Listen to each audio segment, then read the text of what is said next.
Tell us what was your big takeaway. Well, I can tell you this about, I think, his decision about Iran.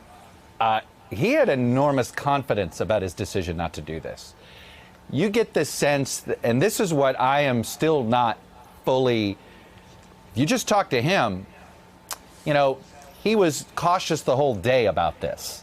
I think that, and so that's where I think it's going to be really interesting as we continue to learn more about activity at the Pentagon, activity at the State Department, perhaps activity in the National Security Council, because he seemed to look at it as, okay, give me my options, but he seemed to have a lot of comfort in the decision that he made.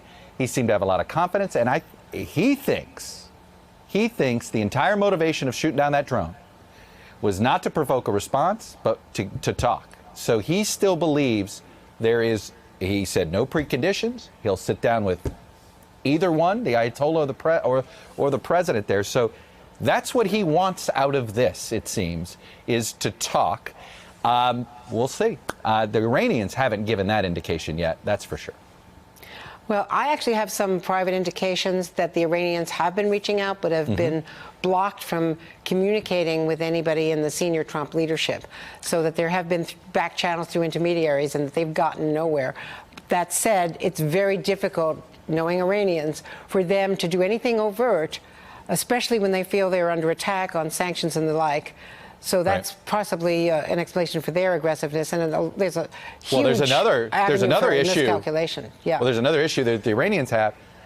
The State Department maybe not incentivized to bring that to the president. We know that, remember, Mike Pompeo initially said there had to be preconditions. Now he knows that the president's position is no preconditions, and he walked that back. So, you know, I think the tough part for the Iranians might be to figure out how to get to the president specifically, perhaps. So that's, again, there is a lot of interesting contradictions in the president's national security team, that's for sure.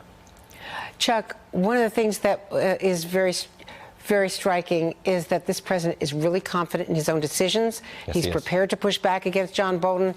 One concern might be that he's not getting enough information firsthand. He can get it from the generals. He doesn't have a Secretary of Defense, but he's got to have that information to be making these decisions.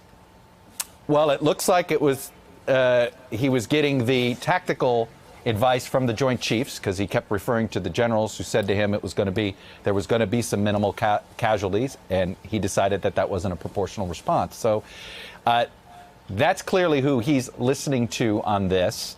But he had a direct message for the Ayatollah, and he said that he doesn't want war, and he's willing to sit down, but as long as it's about getting rid of their nuclear weapons. But he threw in another caveat in there. He said the ballistic missiles have to be in that agreement too. So that, of course, has been a pretty big sticking point this whole time. So complicated. Chuck Todd, an extraordinary interview right at the right moment of history. Of course, history-making interviews. Chuck Todd's, that's exactly what you do. I don't know about that. We just live in interesting times, Andrea. Times.